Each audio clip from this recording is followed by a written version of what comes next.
뉴스쇼 2부 순서 들어가겠습니다. 자, 여성 시각 엄마 언니 시선으로 뉴스를 고르고 분석해드렸습니다.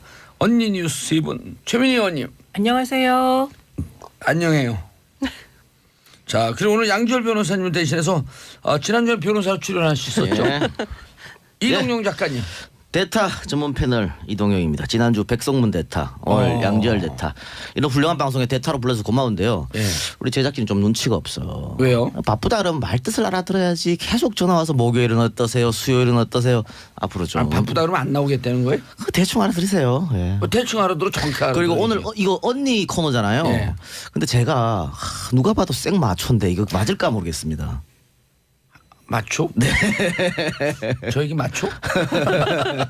하여튼 열심히 해보겠습니다. 예. 오늘. 예. 근데 대타 전문 이런 비어 쓰지 마세요. 땜빵 전문. 내가 머리 써서 대타로 바꿨는데 계속 머릿속에 그 단어가 떠오르더라고요. 예. 자, 아우 신메타민 고란사의 중한 나 깜짝 놀랐어요 진짜. 네. 우리 예 왜요? 여기까지. 예. 여기까지. 그럼 난 갈라 그러다가. 그렇지. 안녕하세요. 여기까지. 모릅니까? 예쁘단 말도 성희롱이 될 수 있다. 그래요? 그럼요. 그럼 우리 근데 그 하지 말죠. 뒷말까지 못 들은 거 여기까지. 그러면 여기까지. 여기까지만. 예. 예, 고란입니다. 그 요즘은 진짜 이렇게 조심해야 돼요. 제가 지난주에 말씀드렸듯이 그냥 분위기를 띄우겠다고 농담을 안 하겠다는 돼요. 그런 시도는 예. 아예 하지 그러니까. 마시고 예. 시도조차. 그냥 본인이 말씀을 안 하시는 게 그 모임의 분위기를 띄운다는 이런 건 사실을 괜찮아요. 오늘 아침에 식사하셨어요? 아니요. 얼굴에 김이 묻어 있는데. 잘생김.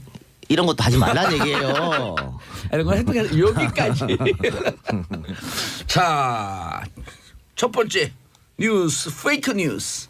네. 페이크 뉴스 just come from New York. 뉴욕에서 막 왔죠? 예, 제가 뉴욕에서 왔습니다. 제가 뉴욕에서 왔습니다. 뉴욕에서 오셨어요? 네. 바쁘시네요. 그럼 한번 새로운 욕을 해보세요, 뉴욕. 뉴욕. 이런 게 문제예요. 이런 게 문제예요. 이런 거 하지 마요. 이 직장 상사 이렇게 하면 안 웃을 수도 없거든. 그렇죠. 맞아요. 이게 위계에 맞아요. 의한 폭력이에요. 그게. 직무유기, 직권남용.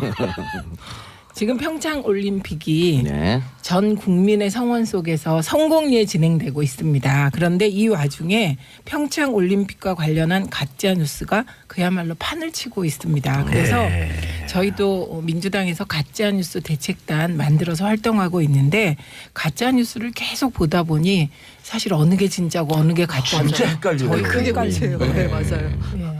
그래서 이 가짜 뉴스와 관련해서 보면 우선 평양 올림픽 이게 대표적인 가짜 네이밍입니다. 근데 외국 사람들한테 외국 친구한테 물어봤거든요. 네. 평양과 평창을 구분을 못 하겠대요. 그렇죠. 그러니까 그 스펠링 한두 개 차이 아니에요. 외국 사람들은 발음이 그게 그거 같잖아요. 평양, 평창. 아니 실제로 외국의 어떤 관광객이 네. 평창 가려고 하다가 평양 공항에 내렸다는 얘기가 있습니다. 네, 네. 그렇죠. 실제로. 베이징에서 이건 진짜 뉴스인가요? 그 진짜 뉴스예요 이거는. 예. 베이징에서는 평양 바로 티켓을 팔잖아요. 네. 네. 그것 네. 저것도 보도 한번 됐는데 진짜 뉴스야? 진짜 그것도 뉴스. 한번 확인해봐야죠. 진짜 뉴스입니다. 네, 그거 뉴스. 맞습니다. 진짜 예. 뉴스고 그다음에 외국 그 방송에서 평창 올림픽을 평양 올림픽이라고 해서 예. 시정 교정하는 해프닝도 있었습니다. 그런 거는 실수고 지금 우리 정치권에서 벌어지는 평창을 평양이라고 하는 것은 의도적으로 네이밍 시키는 그렇죠. 거잖아요. 그래서 그건- 가짜 뉴스. 그렇죠. 예. 그다음에 이 평양 올림픽이란 네이밍을 하게 된 동기가 된 게 남북 단일팀 구성인데요. 남북 단일팀 구성과 관련하여서도 각종 가짜 뉴스가 있었습니다. 예. 그리고 한반도기 관련하여 또 온갖 가짜 뉴스가 있었고요. 그다음에 하키 유니폼 관련하여서도 가짜 뉴스가 있었는데요. 무슨 그건요? 하키 유니폼. 그건 못 들어봤는데. 예, 이게 우리나라 이제 선수들이 하키 유니폼에 들어 있는 문양이 인공기 같다.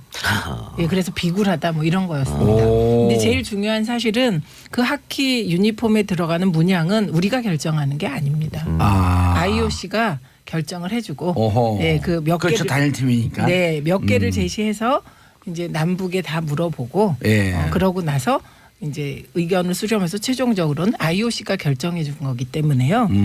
이 하키 그럼 이게 만약에 인공기하고 비슷하다고 하면 IOC IOC가 임원진들이 그런 거죠. 정부게요?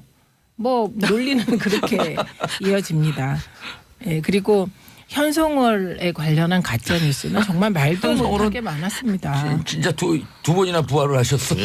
네, 죽은 자 가운데 부활하시고. 그렇죠.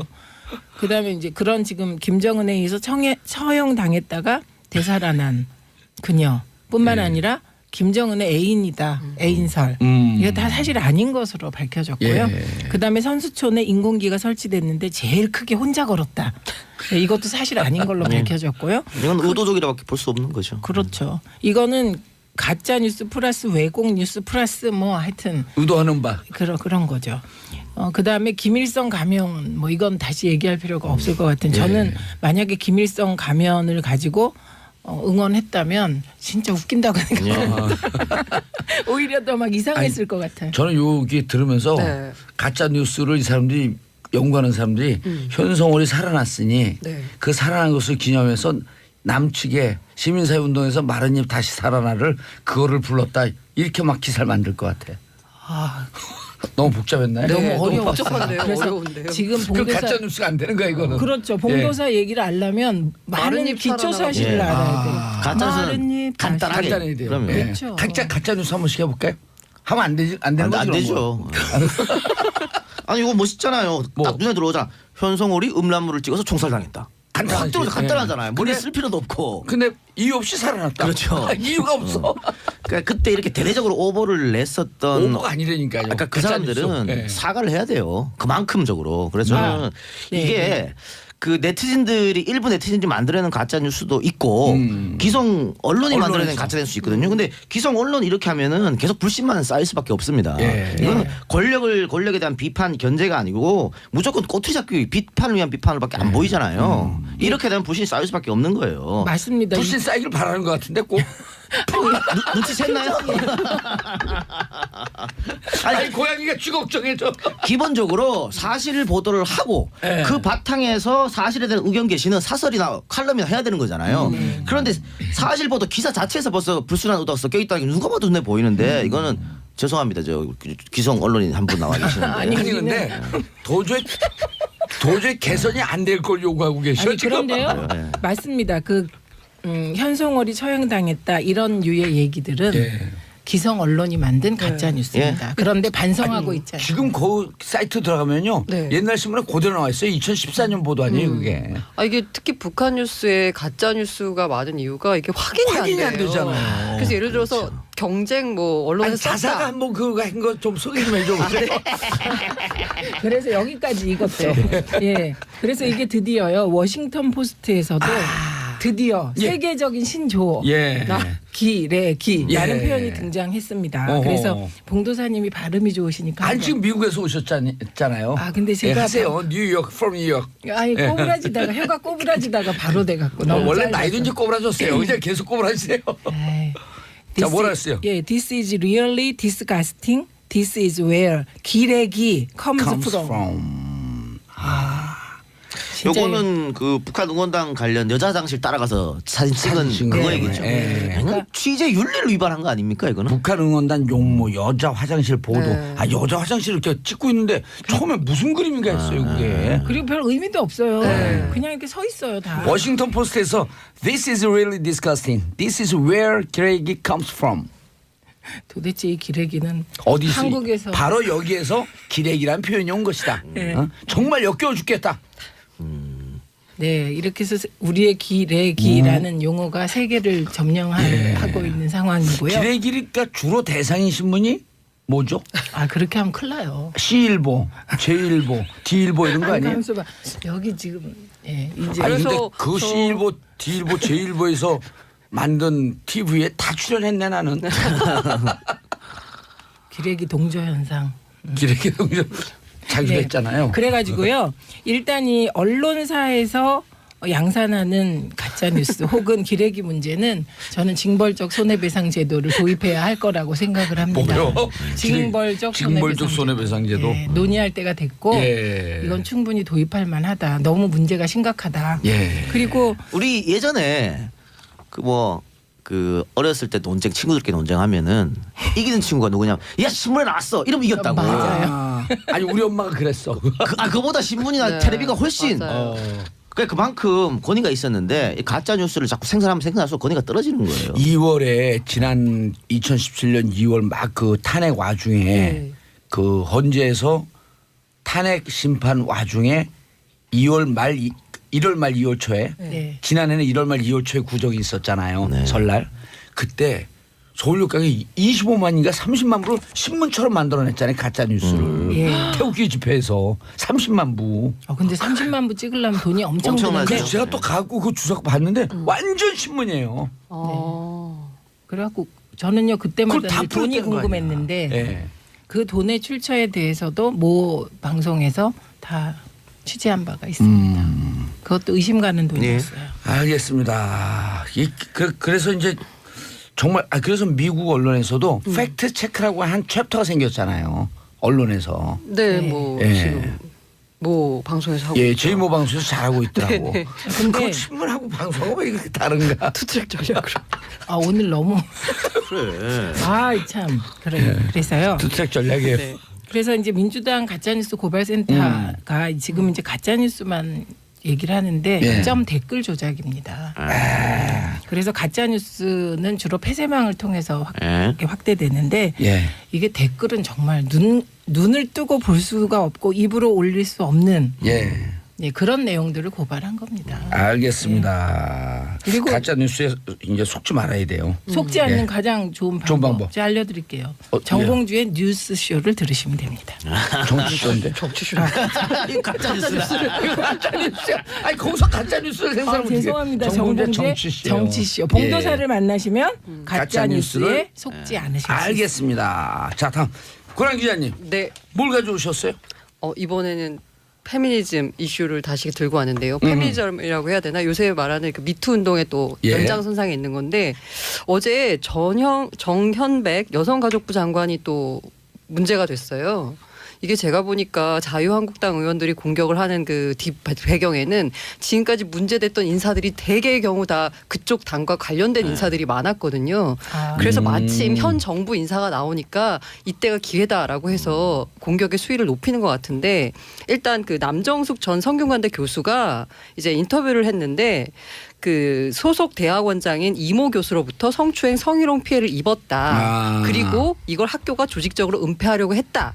그런데 이 과정에서 당시 같은 대학과 사학과 교수던 이 정 장관이 사정이 딱한 것은 알지만 학교 망신이 덮자라고 했다고 이제 폭로를 했거든요.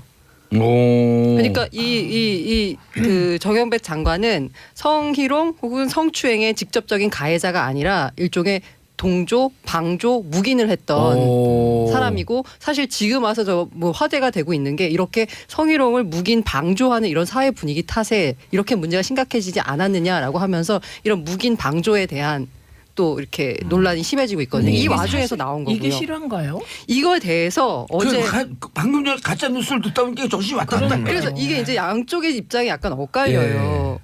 아까 말한 남정숙 교수는 그렇게 말했다. 내가 기억하고 있다라고 했지만 이 정영백 장관은 어제 국회 여성가족위원회 전체에 나가서 물었습니다. 자유한국당 의원이 그 주장이 사실이면 장관 자질이 없는 거 아니냐라고 했더니 사실이 아니다. 사실이 아니므로 그 부분에 대해서는 답변하지 않겠다. 라고 말을 했고 저는 그런 말을 한 적이 없고 그런 뉘앙스의 말을 한 적도 없다라고 말을 했는데 계속 물었어요. 그러면 너 가족을 걸고 맹세할 수 있느냐라고 했더니 그 정 장관이 네 있다라고 확답을 하면서 이제 논란을 덮으려고 했거든요. 그렇지만 이제 이 부분에 대해서는 좀 약간 입장이 엇갈리고 있습니다. 진실 공방으로 번지겠네요. 네. 아니, 그런데 이게 진실 공방으로 번지는 것 자체가 이거는 지금 벌어지고 있는 굉장히 많은 일 중에 작은 부분이거든요. 근데 지금 현재 보도되고 있는 양상을 보면 굉장히 부풀려져서 보도되고 있는 건 맞는 것 같아요. 그게 역시 또 기레기 문제가. 네. 근데 저는 앞으로도 여기 새로운 미투 그러니까 지금까지 미투 운동은 그 남성에게 뭐 성추행이나 성폭행이나 성희롱 이런 거 있었던 것을 폭로하는 거였잖아요. 예. 근데 새로운 거는 뭐냐면 지금처럼 그거를 방조하고 묵인했던 사람들도 문제다고 하는 예. 그런 게 많이 벌어질 것이다.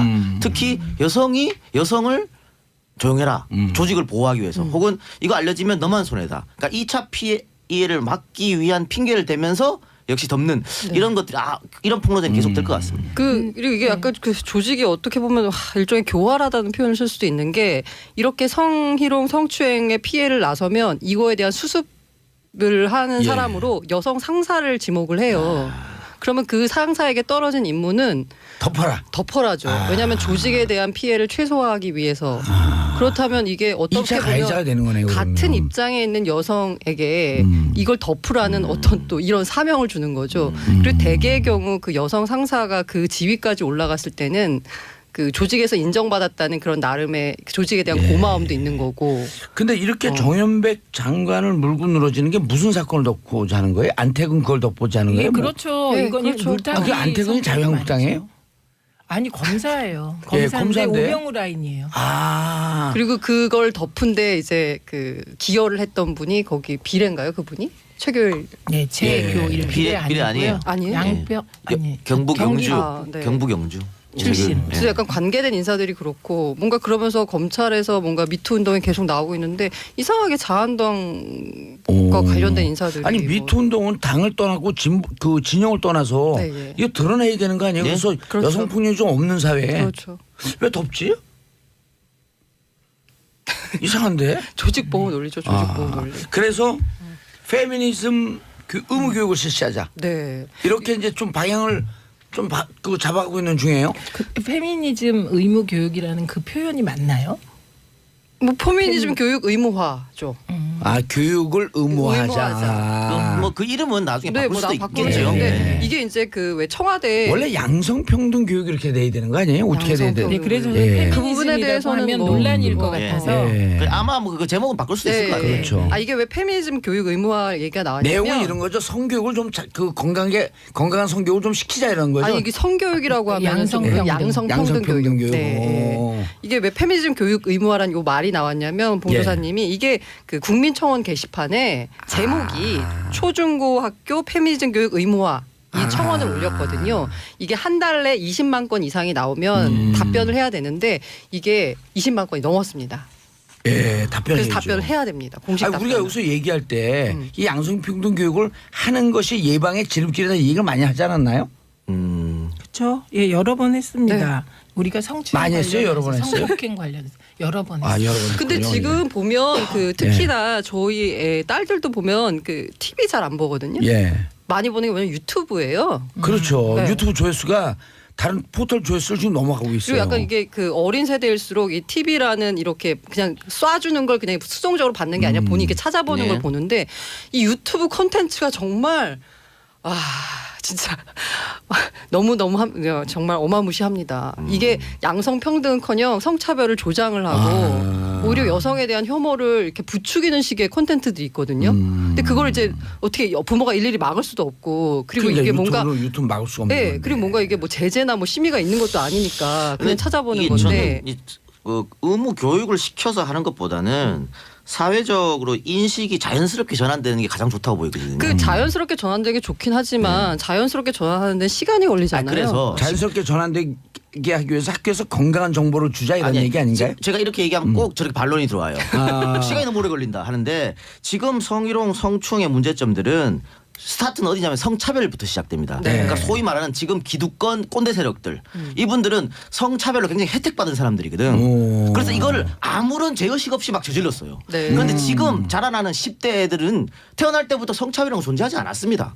태어날 때부터 혼자만 나왔고 오히려 역차별이라고 얘기할 정도거든요. 그러니까 이 친구들한테는 자연스럽게 성희롱인가 성추행 이런 게 없다고 저는 보거든요. 그래서 제가 앞으로 그거에 예. 동의하는 게 네. 우리 애들이 없어요. 아 근데 그럼요. 아니 이주연님 같은 이런 견해도 있어요.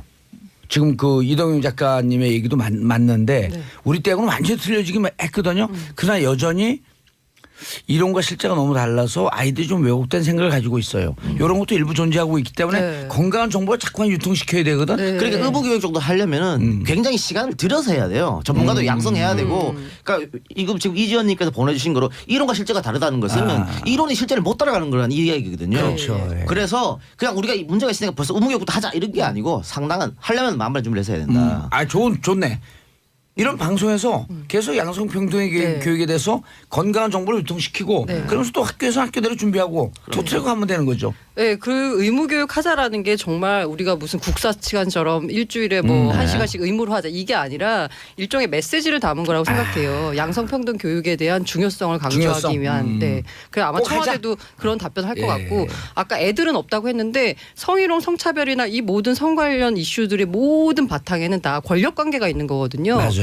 흔히 남자가 여자를 뭐 성추행, 성희롱의 대상으로 삼는다고 하는데 사실 여자 상사가 자행하는 남자 그 있을 부하 수 있지. 지간에 대한 성희롱, 성차별도 굉장히 그 많거든요. 영화도 있어요. 데미무어가 성차별. 아니 근데 미투 운동을 조롱하는 움직임도 또 고개를 들기 시작한다. 이게 그러니까 이 잘못된 인식 때문에 그 뭐 페미니즘에 대해서 무조건적인 반감이나 아니면 이런 것도 같은 맥락인데 그 화제가 됐던 것 중에 하나가 페이스북 이용자가 이제 돼지 껍질을 주문했는데 그 돼지 껍질의 그 껍질 부분이 그 돼지 유두 있는 부분에 그 껍질이 나왔나 봐요. 그랬더니 돼지 껍질을 주문했는데 꼭지가 웬 말입니까? 이거 어디다 신고하면 됩니까? 라고 미투라고 해시태그를 달았어요. 조롱한 거네. 네. 약간 그 비아냥거리고. 그렇죠.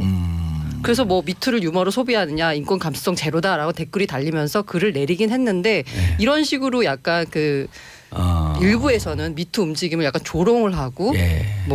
그러면 이것도 미투냐 뭐 이러고 그 식당 가서 음식을 주문했는데 내가 미투라고 했다. 오. 이것도 미투 운동이네. 뭐 이런 식으로 조롱하고. 그러니까 근데 이런 식의 조롱이 피해자의 입을 닫는 효과가 있거든요. 예. 내가 또 조롱거리가 되는 거 아니냐라고 우려해가지고요. 알겠습니다. 4569님 평창올림픽 자원봉사자입니다. 하고는 가보지도 못하는데 1월부터 예행연습과 교육을 하면서 참 힘든 시간이었는데 막상 경기가 시작되니 그동안 힘든 과정에 눅 놓듯 보상받는 자부심이 드네요.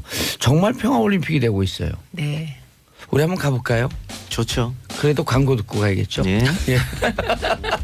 광고 듣고 3부 돌아옵니다. 채널 고정하소서. 봉제정치쇼 3부 순서 들어가겠습니다. 자, 최민희 의원님, 고란 중앙일보 기자님, 그리고 양지열 변호사님 대신해서 위대한 이동용 작가님. 감사합니다.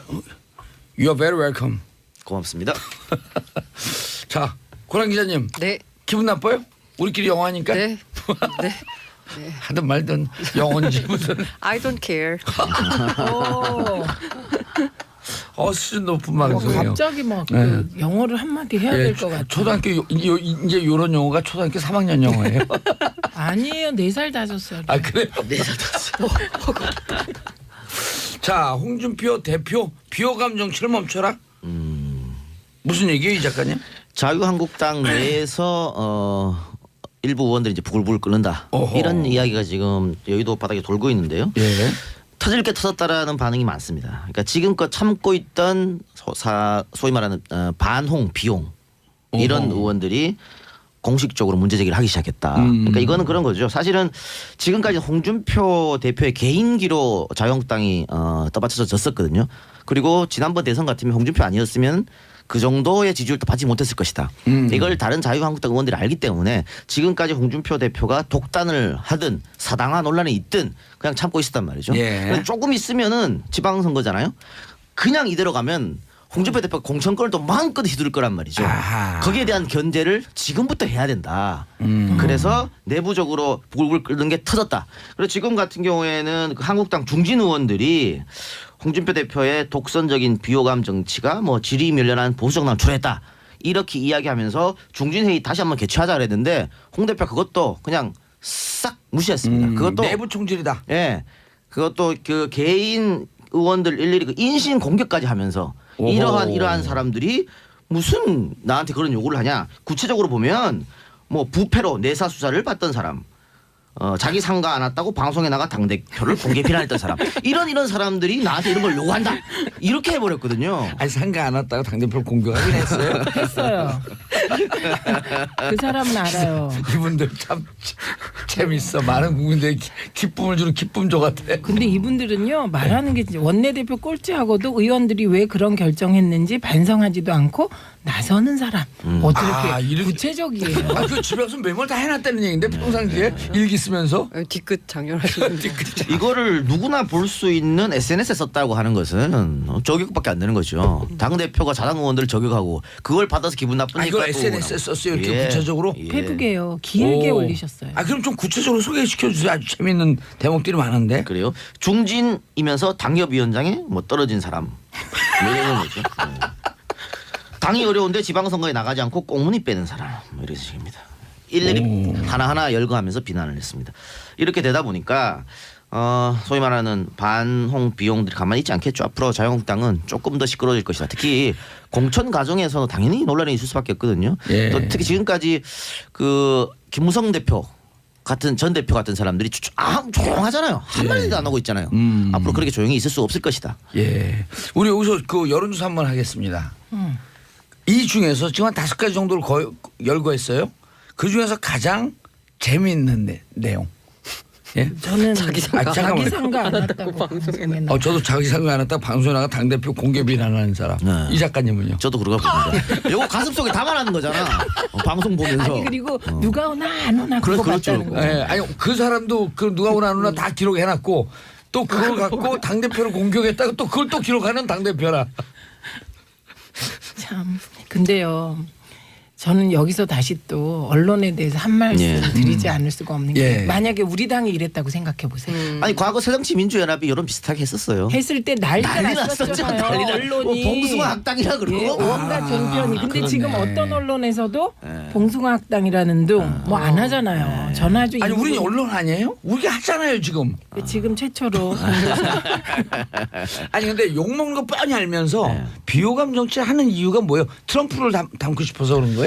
첫 번째 저는 두 가지로 봐요. 예. 첫 번째는 노림수가 있다. 예. 또 두 번째는 정치적 DNA가 홍준표 대표한테 쌓여 있다. 이거 정치적 DNA가 쌓여 있다는 건 뭐냐면요. 원래 홍준표 대표 지역구가 수도권이었습니다. 동대문이었죠. 예. 그때는 이렇게 비호감 정치 하지 않았어요. 했어요, 막말하거나 하지 그때는. 않았어요. 예, 안 했어요. 왜냐하면 그거는 수도권에는 표가 양분돼 있고 뒤섞여 있거든요. 그러니까 한쪽 표만 들 수 없어요.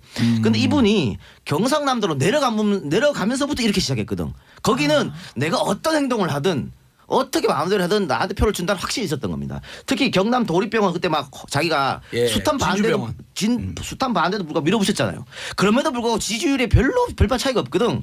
그 이후부터 무상급식 자기 마음대로 하고 그때부터 자기도 모르게 쌓여진 겁니다. 내가 이렇게 해도 된다는 생각. 그게 정치적 DNA라고 하는 거고요. 아니 근데 그러면서 그 측근들한테 얘기한 내용을 들어보면 야 이렇게 변방으로 가면 언론에 별로 관심이 없으니까 세게 얘기해야 돼. 그렇죠. 아. 경남도지사 하면서 그러니까 변방으로 쭉 갔잖아요. 그래서 세게 얘기하는 게 그때부터 습관이 들었다. 그래도 있는 거죠. 그리고 경남도지사 하면서 여의도 사무실 굉장히 크게 만들었거든요. 오. 계속 여의도의 길을 안테나를 쫓고댔다 이렇게 볼 수 있겠고요. 아, 출장소를 만들었나요 크게? 원래 있습니다. 다 어디나 있는데 꽤 크게 만들었다 이런 거고요. 오. 자, 두 번째는 뭐냐면 그 홍준표 대표 생각하는 것은 결국은 나를 찍어주는 사람들은 숨어있는 보수 세력들이다. 그러니까 박근혜 국정농단 이후로 이 숨어있는 보수가 있어요. 그러니까 샤이보스. 그렇죠. 그러니까 내가 박근혜를 지지한다 하고 자유한국당을 지지한다 홍준표를 지지한다 겉으로 드러내지 못하는 그런 분들. 그런 분들은 결국은 지방선거 때 나를 찍어줄 것이다. 그러면 내 지지자들만 보고 가자.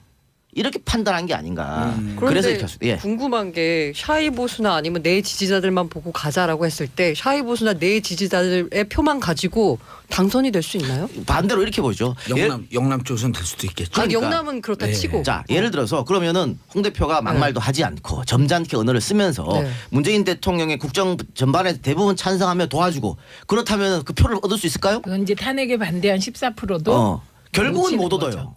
아예 그 14% 내지 20% 23% 절로 다 가버릴 수 있어. 그런 판단하기 때문에 내 지지한 보고 가자. 이런 고심 끝에 나온 게 아닌가. 그 혹시 아니, 근데- 조원진 그 대표를 의식한 게 아닐까요? 14%가 아, 대한애국당으로 결집하지 않을까. 아니 근데 진짜 샤이보스가 있는 거는 네. 있어요. 그 여론조사 할 때 전화 면접 조사하면요. 네. 이른바 이제 자유한국당 지지율이 뚝 떨어져요. 근데 ARS를 하잖아요. 그럼 올라간다. 그럼 좀 올라가요. 그러니까 ARS로 답하는 건 덜 창피한 거야. 근데 그 샤이보수나 아니면 그 지지자라고 하는 분들이 그렇게 홍준표 대표가 막 나가지 않더라도 어차피 그 표는 그 홍준표 아, 좀 표 시원하긴 아니에요? 그렇죠. 한가 봐요. 시원하죠. 시원하긴 한가 봐요. 아니 대통령도 꼴 보기 싫고 저 평창 올림픽 잘 되는 것도 보기 싫은데 홍준표 대표 가서 막 얘기해 주잖아. 얼마나 시원해요. 우리를 대변해 주는데. 정치쇼도 듣기도 싫고. 그리고 가짜 뉴스의 주 소비자가 샤이 보수가 아닌가 이렇게 추정합니다. 그러면 그냥 아예 더 이상의 확장성은 포기한 건가요? 저는 그렇게 봅니다. 그 원래 1단계로는 그 집토끼를 확실히 잡는다. 그렇죠. 네. 지금 그 전략. 네, 그 전략이에요. 그리고 마르고 닳도록 그 지역에서 국회의원만 해먹으려면 이런 전략으로 가는 사람들이 많아요. 그래서 소선거구제 없어야 되는 거예요. 그러니까 마르고 닳도록 그 맞아요. 지역에서 국회의원 하면 상관없는데 예. 홍 대표는 대권을 꿈꾸는 분인데 그렇게 생각하세요? 아닌가요? 아니 대권을 꿈꾸면서 이렇게 그냥 마르고 닳도록 가려고 그런 거 아닌가요? 그렇게 보이는데. 꿈만 꾸고. 예. 그리고 이분은 지금까지 정치 스타일이 이게 비속어일 수도 있습니다만 홍준표 대표가 스스로 말한 거니까 본인 스스로 독고다이라 그랬거든요. 네. 그런 정치를 지금 계속 하고 있는 거고 과거에 대표 한번 했을 때도 그런 독고다이였기 때문에 어떻게 보면 대표에서 물러날 수밖에 없었거든요. 근데 지금 본인이 약속을 했어요. 이번 지방선거에서 지면은 물러나겠다. 그런데 이길 가능성이 보입니까? 그렇죠. 전 대답 아무런 대답도 안 했습니다. 예. 그래서 결국은 그런 식으로 밖에 될 수 없을 것이다 봐요. 그럴 때 그럼 정치판이 또 한 번 요동을 칠 거라고 보거든요. 그러면 자유한국당 내에서 소위 말하는 이제는 저런 보수가 되지 말자라는 어떤 자성의 목소리가 나오면서 그 중간층을 대변하는 사람들이 튀어오를 겁니다. 그리고 나서 지금 뭐 미래 바른정당 그쪽이랑 또 연합 시그널이 있을 수도 있고요. 다시 한번 정계 개편 오니까 지방선거 끝이 나고 예. 그런 후폭풍이 있을 수도 있겠다. 정계 개편하면서 이제 저게 정상화되는데 한 10년 걸리는 거죠. 최하 10년. 고라 기자님 표현 봤어요? 아이고 이게 최하예요, 최하. 그게. 예, 좀 길어지면 한 20년까지 갑니다. 자, 최민희 의원님. 예. 이게 다시 불거진 예. 권성 어머 발음이 왜 이래요? 권성동과 안미연. 예. 예, 안미연 검사 다 아시죠, 이제? 예, 안미연 검사가 최근에 한 프로그램에 나와서 진짜 세상이 깜짝 놀랄 경천 동지는 겁니다. 예, 그런 폭로를 했어요. 그런데 그 폭로의 핵심 내용은 두 가지입니다. 검찰 내부에서 이 채용 비리와 관련한 핵심 증거를 증거에서 빼라는 식의 요구가 있었다. 예. 그러니까 수사 외압이 두 가지인데 하나가 검찰이 수사를 진행하면서 핵심 증거물에서 빼라고 한 거. 그게 녹취록입니다. 오. 이게 진짜 이거 이상한 일이거든요. 녹취록이면 상당히 중요한 건데. 증거. 예, 이게 그 최용집 전 사장하고 예. 그 최용집 전 사장 밑에 있던 최하무개 씨 있죠. 예. 외국으로 도망갔었던 예, 이 두 사람 사이의 대화 내용인데요. 거기에 아주 구체적으로 권성동 법사위원장이 지목됩니다. 네, 그런데 그 핵심 녹취록 대포폰에 있는 핵심 녹취록을 증거물에서 빼라는 외압이 있었다. 이거 너무 끔찍한 거죠. 야, 어떻게 증거를 빼? 증거 인멸인데 그건 범죄 행위 예, 아니에요? 그게 첫 번째. 그다음에 두 번째는 이 안미연 검사가 이 수사를 맡고 난 이후에 권성동 의원을 소환해서 조사해야 된다. 그래서 5가지 이유를 들어서 소환 조사를 주장했는데 그 소환을 하지 못하게 할 뿐만 아니고 권성동 법사위원장이 직접적으로 관련되어 있다는 증거를 확보하지 못했다는 내용으로 수사 보고서를 바꾸라는 지시가 있었다. 이건 정말 핵심 중에 핵심 내용들을 뒤바꾸라고 한 거죠. 그래서 이게 파문을 일으키고 있는데 일단 권성동 위원장 측에서는 안미연 검사를 고발한 상태입니다. 명예훼손. 네, 허위에 의한 명예훼손으로. 그러면은 근데 안미연 검사가 네.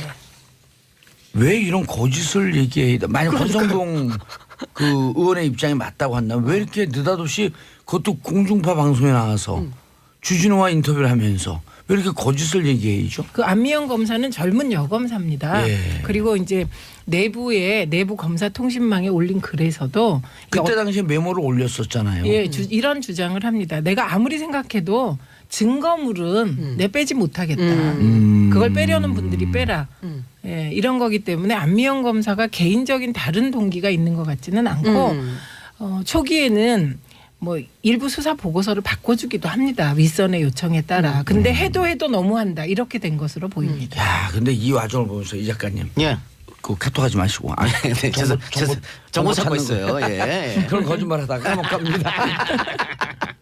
아니 그런데 예. 이쯤 되면 지금 이게 안면 검사가 폭로해서 이렇게 알려졌는데 뭐 요건 강도가 좀 지나치다고 하지만 이쯤 되면 검찰 내부에서 윗선에서 지시 내려갖고 수사 방향을 바꾸고 증거 슬쩍슬쩍 바꾸고 이게 일상화돼 있다는 거 아니에요? 그렇습니다. 그래서 지금 우리 제가 왜 물어보는지 예. 모르시죠? 예. 외모는 검사 닮았어요. 그래요? 네. 아니 영리하게 생겼다는 뜻. 그럼요. 날카롭잖아요. 지금 뭐 서검사 사건도 있고 안검사 사건 그래서 이런저런 성사 사건이라고 이유로 하지 말기로 했어요. 그래요? 안택은 성추행 사건. 안태근 성준 사건 어쨌든 그래서 공수처 문제가 다시 한번 거론되는 거거든요. 검찰 자정능력에 맡기니까 안 되더라. 계속 이런 거 터지지 않느냐. 그리고 최민희 의원도 아까 앞에서 얘기했지만 이 안면 검사가 아까 조직 얘기도 했잖아요. 이게 조직을 보호하지 않는 거거든. 이거는 검찰 내부에서 있을 수 없는 일입니다. 검사 동일체 원칙이 아직 버젓이 살아있는 곳이 검찰 조직이에요. 그런데 자기가 거짓말까지 해가면서 왜 저격합니까? 말도 안 되는 겁니다. 이거는. 그러니까 검찰 60년 70년 산 처음 있는 일이거든요. 이거는. 그렇기 때문에 아무런 안 검사 거짓말 할 이유가 없고 그렇다면 검찰 내에서 정말 완전히 새롭게 태어난다는 그런 미명하에 조사를 철저하게 해야 됩니다. 이게 만약 철저하게 조사가 안 된다면 우리 국민들 여론은 그럼 공수처 만들자. 이렇게밖에 갈 수 없는 것이고 지금 각 재정당들이 다 찬성하는데 자유한국당만 반대하고 있거든요. 네. 자유한국당도 반대할 명분이 없어지는 거예요. 지금 진짜 말 잘하셨어요. 네. 그러니까 당연히 권성동 법사위원장이 이 유사일의 최대 규모라는 이 채용 비리 우리가 얘기했잖아요. 6.25, 5.18 네. 625명이 지원했는데 네. 518명이 90%, 채용돼. 90%. 예, 90%가 넘어서 이게 거의 100%에 가깝다. 이런 이 얘기가 역사적 있었잖아요. 그 숫자하고도 비슷하네요. 그렇죠. 그래서 그렇게 됐는데 그러니까 당연히 다 이게 자유당을 제외한 다른 정당들이 법사위원장 물러나라고 하겠죠. 네. 왜냐하면 애초에 채용 비리 과정에서는 물러나라고 하는 얘기가 크지 않았어요. 그런데 사실 확인이 돼야 되니까 그 그러니까 와중에. 예, 춘천지검장 뭐 이런 그런 아주 고위 검사들의 그 수사 외압이 있었다고 하니 법사위원회가 검찰이 그 대상이에요. 국감 대상. 피감기관이죠. 예, 피감이니까 당연히 법사위원장 물러나라 이런 요구가 나오겠죠. 그래서 그런 요구를 했습니다. 그랬더니 자유한국당이 지금 법사위를 파행시켰어요. 법사위가 파행됐다는 의미는 국회가 안 돌아가는 거죠. 법안이 한 건도 통과되지 못한다. 예. 네, 아니 그런 이야기입니다. 김성태 원내대표가 국회 보이콧까지 이야기했잖아요. 네, 근데 국회 보이콧은 아직 안 했죠. 아직 안 하고. 근데 예. 저는 아까 그 홍준표 대표 이야기하면서 이것도 그 같은 맥락인데요. 홍준표 대표, 김성태 원내대표 다 강경파들이거든요. 다 강경파들인데 계속 이런 식으로 했을 때 과연 자유한국당이 얻는 게 무엇일까? 여기 전직 민주당 오히려 국회의원 보수당은 보수 그럼요. 쪽으로 집결이 된다. 전직 민주당 국회의원 두 분 계시지만 속으로 현직이에요, 현직. 아주 좋아할 거예요. 예. 우리 해병대 한번 국회의원은 영원한 국회의원. 그런데 제가 이 과정을 이번에 살펴보니까 우리가 이 채용 비리가 폭로되게 된 계기가 뭘까에 대한 여러 가지 얘기가 있었잖아요. 뭐 이런 알력설, 저런 알력설, 그런 알력설 아하. 있었는데 이게 최초 동기가 된 거는 이게 518명이 뽑혔잖아요. 예. 여기에 다 비정규직이에요? 비정규직으로. 오. 예, 일부 정규직이 있었겠지만 대다수 비정규직으로. 대다수가 계약직이었죠. 그렇죠. 그리고 계약직으로 뽑혔는데 일정 시간이 지나면 정규직화해야 되잖아요. 그렇죠. 그렇죠. 2년 지나면. 예, 근데 정규직화하는 시점에서는 이제 금수저끼리의 경쟁이 시작된 겁니다. 아, 근데 금수저인데 하나는 진짜 금수저고 하나는 몇 개였었던 거야. 예, 그런데 몇 개. 예, 그랬는데 거기 또 핵심이 뭐냐? 금수저 중에도 열심히 일한 금수저가 예. 최초로 정규직이 돼야 되잖아요. 예. 제일 일을 안 하고 게으르고 근무평 정도 낮았던 금수저가 제일 먼저 정규직화 됐다는 거죠. 24K는 정규직, 18K는 비정규직. 뭐 그렇게 되니까 지금 금맥기는 아예 떨어지고. 네, 그러니까 그런 금맥기 뭘 그거 다 같이 해요. 이게 뇌 착시 현상이야. 아니 근데 저는 뇌 맥기라는 말 동조화 처음 들었어요. 현상. 맥기요? 처음 예, 들었어요. 세대 달라요. 세대 달라요. 아니 이게 금 입힌 거예요. 그럼 네. 뭐라 그래 그 세대는? 이게 무슨 도금 금박 도금이라고 도금 해요. 금을 훔치는 거죠. 아니 그래서 최초로 이게 문제된 그 제보가 그 자기들끼리. 예, 정규직화 되지 못한 비정규직. 물론 그분도 채용 비리에 의해서 들어간 예. 자, 분들에 의해서 원인은 그렇게 됐다고 됐는데 합니다. 그렇게 하고 이제 폭로가 됐는데 이게 우리가 일반의 상식 수준에서 봐야 돼요. 아니 지금 넷이다. 안면이 도대체 맞아요, 이 맞아요. 거짓말을 할 이유가 없어요. 없죠. 얻는 게 없잖아, 얻는 권성동과 안면 사이에서 안면 의문의 1승. 진심. 진실. 네. 그럼 권성동 이분은 사실은 거짓이라는 얘기거든요. 근데 어떻게 이렇게 뻔뻔하게 나 명예를 훼손했다 그러면서 고발할 수 있냐는 거예요. 일반한 상식에서 이해가 돼요? 예, 제가 요 대목에서 잠깐 권성동 위원장이 왜 구체적으로 지목을 받게 되었는지 예. 내용을 말씀드릴게요. 아주 재밌어요. 내용을 꼭 얘기해 주세요. 네, 왜냐하면 이게 전체적으로 이 518명이 채용되는 이 과정도 문제였습니다. 왜냐하면 애초 수급 계획에 따르면 427명을 채용하기로 했던 거예요. 아유 채용 인원도 또 늘린 거예요? 그런데 근데 왜 너무- 늘렸냐? 너무 너무 청탁이 청탁이 많이 많으니까 안 왔어. 늘릴 수가 없었던 겁니다. 그런데요, 이건 한꺼번에 뽑을 때 신입사원 채용 과정 얘기고 갑자기 강원랜드가요. 갑자기 경력직 직원을 뽑습니다. 갑자기 이유 없이. 오. 이때 뽑힌 사람이 누구냐? 권성동 의원실의 5급 비서관이었던 김모 씨라는 아. 거. 그 사람을 뽑으려고 규정을 바꿨구나. 네, 그런데 이게 지난해 8월에 감사원에서 요 관련된 감사 보고가 있었거든요. 있었어요. 근데 그 내용에 뭐가 있냐면 최용집 전 사장이 아예 권성동 의원실의 5급 비서관이었던 김영령이 경력직 채용 모집에 지원하니 김영령이 합격될 수 있는 모든 조치를 취하라. 김영령이 아 영영이 이름이에요? 땡땡. 아, 땡땡. 김땡땡이 김땡땡이 문제없이 채용될 수 있도록 마지막까지 업무 처리를 잘하라 이렇게 구체적인 지시를 내리고요. 오. 이에 따라 강원랜드 실무진이 일사불란하게 움직여서 예정이 없던 경력직 공채가 생겼다. 두 번째 권성동실에 한 명을 하려고 전체 강원랜드가 움직인 거네. 그렇게 보이죠. 그다음에 두 번째는 애초에는 워터월드 수질점 환경 분야 전문가 채용 모집 공고를 낼 예정이었대요. 그런데 요 경력직의 지원 자격이 환경 분야 실무 경력 5년 이상이 필요했던 거예요. 그런데 김땡땡은 환경 쪽 실무 경험이 제가 없었습니다. 지원 자격이 안 되는 거예요. 그래서 이제 어떻게 했냐? 맞춰야지. 맞춰줬습니다. 그래서 안전 분야 경력을 포함시켰습니다. 근데 이 사람은 그 관련 경력에 4년 3개월입니다. 안전 분야에. 안전 분야 네. 4년 3개월이니까 5년 이상 돼야 되니까 네. 또 자격 실격이죠. 그런데 아무 문제 없이 서류 전형에서 1등. 그냥 4년 3개월을 일단 3개월을 반올림해서 5로 만든 다음 다시 반올림해서 5년으로 보고 맞아요. 445입 개연. 그건 산하됐지. 이건 3입니다. 예, 그래갖고 만점을 줬대요. 만점 직무 경력. 맞춤형 채용이네요. 그쵸. 아니 근데 처음에 1등을 딱 써놓고 요거 다 맞췄어 그냥. 더 또 억울한 이게 거 맞추기지. 얘기해 줄게. 예. 진짜 억울한 사람들. 이때 총 몇 명이 응모했을까요? 경력직으로. 네, 이때 경력직 채용한다니까 기대를 품고 33명이 지원을 했습니다. 들러리 섰네요. 들러리. 예, 그런데 이 김씨만 33명도 또- 뽑혔어요. 33명도 또 독립선언문 숫자 아니에요. 가슴이 아파요. 어머 왜 이래 이거 5.18 6.25에 독립선언. 33. 그래서요 이 감사원 특정 감사 이게 특정해서 감사했거든요. 그때 문제가 너무 예. 많았어요. 그래서 감사원 특정 감사는 최용집 전 사장이 권성동 비서관이었던 김땡땡의 부탁을 받고 이게 중요한데요. 강원랜드 특별법 기한 연장과 카지노 확충에 도움을 주었다는 이유 등으로 김땡땡을 뽑기로 했다고 최용집이 주장했다. 그 권성동 의원실에 있으면서 그걸 도와준 거네. 네. 그리고 그 경력으로 채용이 됐고. 예. 그러니까 지금 얘기하는 강원랜드 또 금융권 지금 네. 공기업 금융권 젊은 친구들이 가장 가고 싶어하는 곳이거든요. 1순위예요. 1순위. 강원도에서는 강원랜드 가면요. 집에서 잔치예요. 잔치. 그런데 이 두 군데 다가 채용비가 넘쳐났다고 하니까 우리 젊은 친구들 어디로 가야 됩니까? 그러니까 20대 30대 이 그 박탈감 그렇지. 이거 갖고 뭐라고 그러지 말아야 돼요. 헬조선이라고 말한다고 예. 그건 나무랄 게 아니에요. 현실이 이런데. 아니 기득- 기성세대가 이렇게 만들어 놓고. 그런데 저는요 이번에 아이스하키 남북 단일팀 가지고 예. 그 야당들 특히 자유한국당과 일부 보수 언론이 총 공세하는 이유는 이것과는 이런 완전히 것- 틀려요. 아니 이런 것들을 덮기 위한 거라고 아, 생각합니다. 맞아요. 마치 20대가 반발하는 게 이런 것 때문에 그런데 물론 아이스하키에 대해서도 이건 뭔가 세치게 들어온 것 같은 심정이 있어. 근데 있지만- 두 개는 결이 완전히 틀린 거거든요. 네, 그래서 이렇게 이거저거 다 같은 물타기 수법으로 맞아요. 예. 20, 30대와 문재인 정부를 분리하기 위한 임복희님 하루하루 힘들게 살고 있는 국민들이 많다는 걸 알았으면 좋겠어요. 귀에 걸면 귀걸이, 코에 걸면 코걸이 마음대로 할 수 있는 힘이 부럽네요. 이런 사람들 감옥 보내 이제 부러워하지 마세요. 다 감옥 보낼 테니까.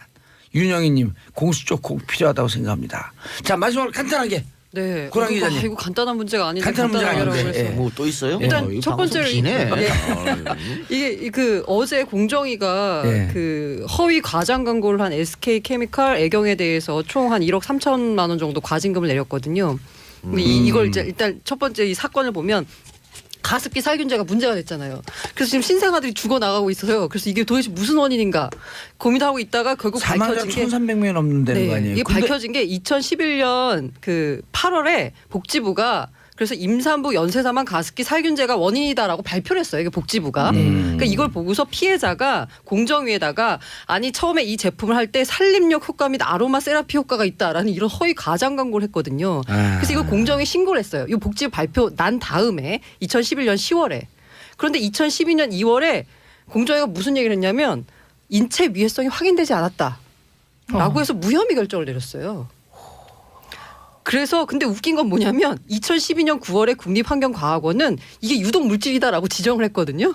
정부가 왜 그래요? 그러니까요. 그러니까 2014년 8월에는 이제 가습기 살균제 피해자 가족이 제조업체 15곳을 살인 혐의로 고소를 했고요. 아까 말씀드린 그 피해자가 2016년 4월에 다시 증거를 보강을 해서 또 공정위에다 이게 얘기했어요. 박근혜 정부 때였죠. 네, 박근혜. 얘기했어요. 그랬더니 공정위가 이게 원래 같은 사건이면 재조사를 해야 되거든요. 예. 근데 재조사를 한다는 얘기는 자신들이 과거에 무혐의 결정을 내렸던 걸 뒤집어야 되거든요. 그러니까 이거를 새로 사건을 배당을 한 거예요. 배당을 하고 나서 2016년 8월에 무슨 일이 생기냐면 그거를 판결할 공정위가 행정처분을 내릴 수 있는 기한이 만료됐다는 거예요. 예. 그러다가 이번에 한 거거든요. 다시 고발한 거죠. 근데 어쨌든 지금 보면 과징금이 얼마 되지 않는데 아까 최민희 의원이 얘기했던 징벌 그렇지 예. 징벌적 손해배상 제도를 도입해야 된다. 알겠습니다. 지금 1,300명이 네. 사망했는데 1억 3,400만 원이거든요. 이게 근데 사실 뭐냐면 이러면은 네. 한 명 죽은 데 대해서 과징금 10만 원밖에 안 돼요. 근데 이 과징금 액수가 표시광고법상 허용되는 최대 부과율을 적용한 건 맞습니다. 알겠습니다. 이거 다음 시간에 다시 한번. 네. 예, 알겠습니다. 세 분 인사하시고요. 네, 감사합니다. 예, 전 광고 듣고 4부 여의도